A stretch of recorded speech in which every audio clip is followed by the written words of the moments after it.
Domingo passado, nós demos início a um projeto especial que acontece nas igrejas, tanto no mês de outubro quanto agora início de novembro, que é o projeto de Pregador Mirim, um projeto do Clube de Desbravadores, onde juvenis aceitam o desafio de vir aqui passar um pedacinho da mensagem especial aí. E hoje nós teremos, então, a Milena, vem aqui. Ela já está no clube, esse é o 3º ano, né? E ela aceitou mais uma vez o desafio. Ela já fez outras vezes e agora está aceitando o desafio. Deus a abençoe. É minha filha.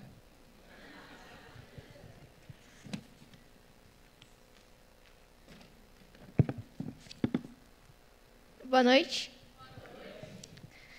Eu gostaria de começar essa mensagem que eu vou passar sobre fé, especificamente falando sobre Abel, contando uma história muito popular, mais conhecida como a semente da honestidade. Havia num reino distante um imperador que ele já estava ficando velho e ele não tinha herdeiros. E aí ele, pensando, resolveu promover no reino dele uma espécie de competição. Então ele reuniu todos os rapazes daquela época e juntou num lugar e lançou o seguinte desafio. Ele entregou uma semente para cada um e disse assim, que aquela semente eles iriam levar para casa e cuidar dela. E depois de um tempo, eles trariam o vaso ou onde eles teriam plantado para avaliar o produto do esforço deles. E aí ele iria escolher qual seria o seu sucessor. Só que tinha algumas exigências, que era assim, não podia trocar a semente com outra, você podia cuidar somente da sua. E tá bom. E havia um rapaz entre aqueles jovens, muito humilde, e ele resolveu levar a fundo aquele desafio. E quando ele chegou em casa, ele estava com aqueles olhos de esperança, né? Porque ele queria mesmo. E ele falou que faria de tudo para conseguir. E aí, a cada dia que ia passando, ele molhava a plantinha, ele regava e fazia de tudo. Mas não brotava nada. E ele começou a perder um pouco a esperança. E a cada dia mais chegava perto do dia marcado, e ele viu os amigos dele, os rapazes da cidade, com umas flores lindas, umas árvores vistosas. E aí ele começou a ficar bem envergonhado, né? E aí até que chegou o dia. E aí ele resolveu ir. Mas ele estava assim, com tanta vergonha que ele escolheu colocar dentro de uma caixa. E ele levou lá. Quando ele chegou no local, ele procurou um lugar meio quieto, sem muita gente, né? Porque ele não queria que os outros ficassem zombando dele. E aí o rei começou a passar entre os jovens e começou a olhar e assim, avaliando as plantas e tal. E aí já havia passado por todos os jovens até que ele encontrou o certo rapaz, né? E aí ele ficou meio curioso por causa que era uma caixa. E ele não entendeu, né? E aí ele chegou perto do menino e perguntou assim, mas que caixa é essa? Cadê sua planta? E aí o menino meio envergonhado, meio encolhido, né? Porque era o rei. E aí ele falou assim, não, a minha plantinha está aqui dentro. E aí ele abriu, só que na verdade era só um vasinho e não tinha nada. E aí o rei ele virou para a multidão, que estava todo mundo encarando o menino, né? E aí falou assim, agora eu já escolhi qual será o meu sucessor. Vocês deviam saber que essas sementes são inférteis e que, na verdade, não era para ter nascido nada. A principal característica de um líder deve ser a honestidade. E por isso que eu vou escolher esse menino. E aí todo mundo ficou meio olhando, né? E aí ele falou assim, vocês deveriam se envergonhar. E, assim, essa história traz uma importante lição para a gente. Sempre que a gente fazer as coisas certas, sempre haverá uma recompensa. E aquelas pessoas que fizerem coisas erradas, colherão os frutos daquilo que fizeram, né? Mesmo que não seja agora, mas depois dessa vida. Agora, tem uma história na Bíblia que tem essa lição também. Lá no início de Gênesis, fala sobre a história de Caim e Abel.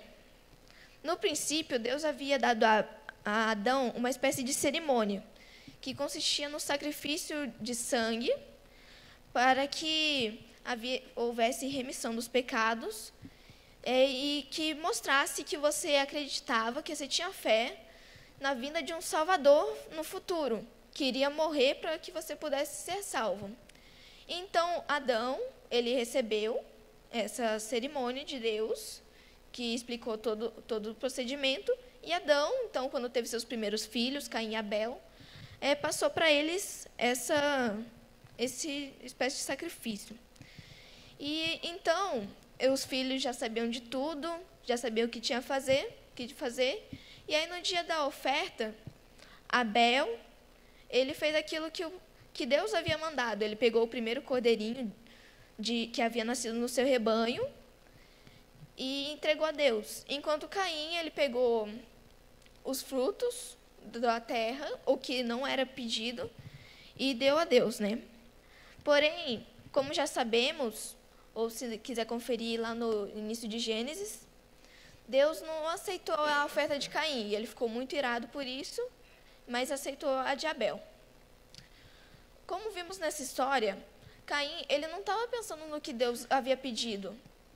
Ele não estava demonstrando verdadeira fé que ele acreditava que alguém ia vir. Ele não estava com esse pensamento.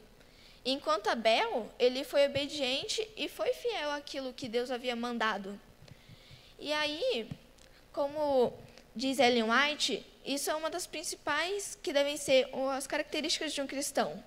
Como está lá em Hebreus 11:4, se quiser conferir.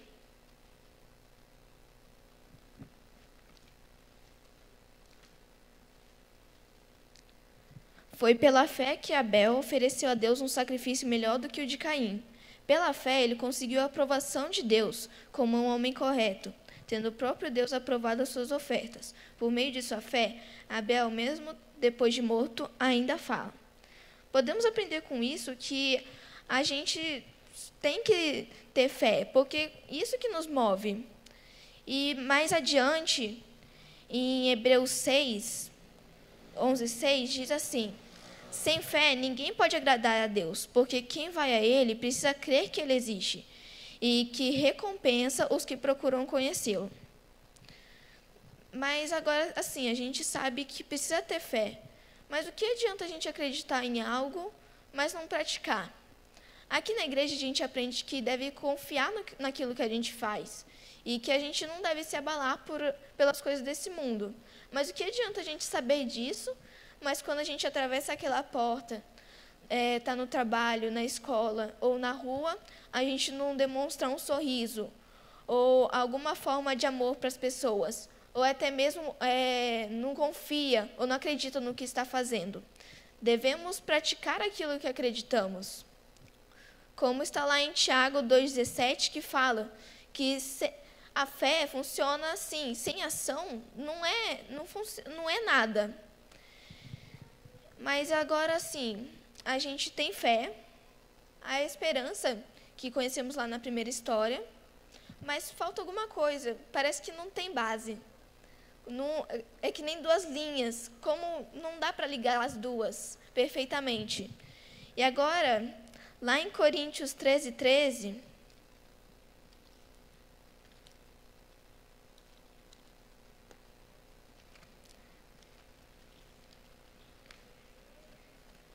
diz assim: portanto, agora existem essas três coisas: a fé, a esperança e o amor. Porém, a maior delas é o amor. É um triângulo. A gente tem fé, e por causa da fé a gente tem esperança. E o amor sustenta essas duas coisas.